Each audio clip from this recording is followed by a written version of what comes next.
Өнгөрсөн хичээлээр бид conditional operator-уудыг үзсэн. Assignment operator гэдэг зүйлийг дараа ярина гэж хэлсэн байна.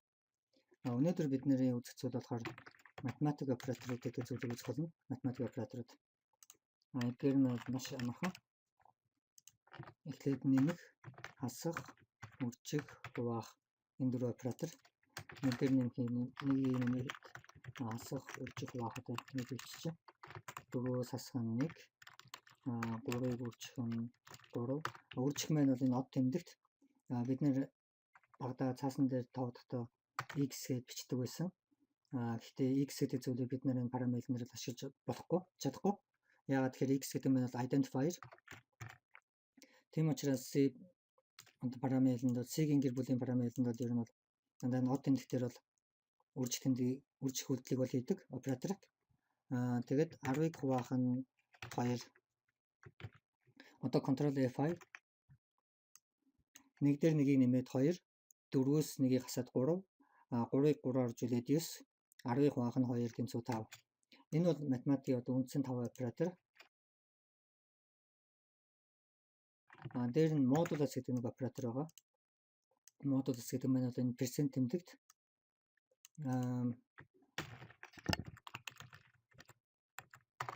одоо энэ modulus гэдэг оператор бас айгүй их хэрэгтэй.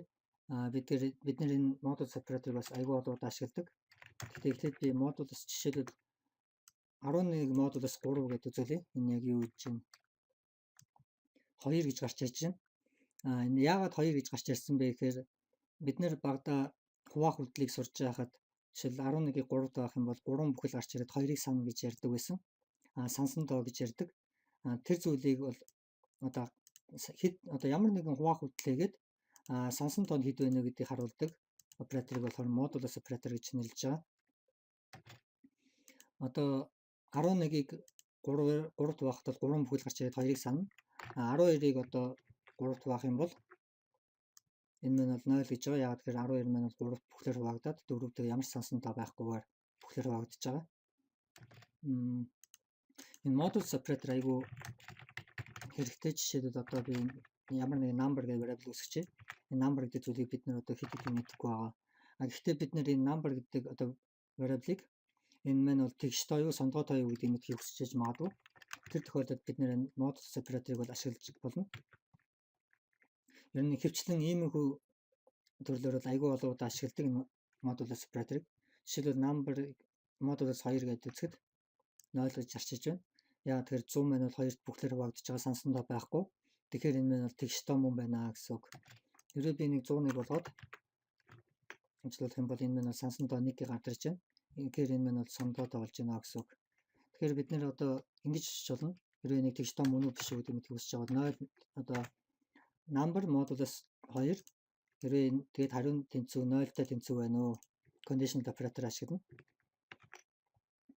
Одоо ингэсэн тохиолдолд энэ бол false гэж байна. Яагаад гэхээр энэ маань бол тэгш тоо биш. Хэрвээ энэ маань одоо тэгш тоо болох юм бол modulus operator маань 0 болно. Тэгээд 0 0-тай тэнцүү гэхээр 0 үнэ.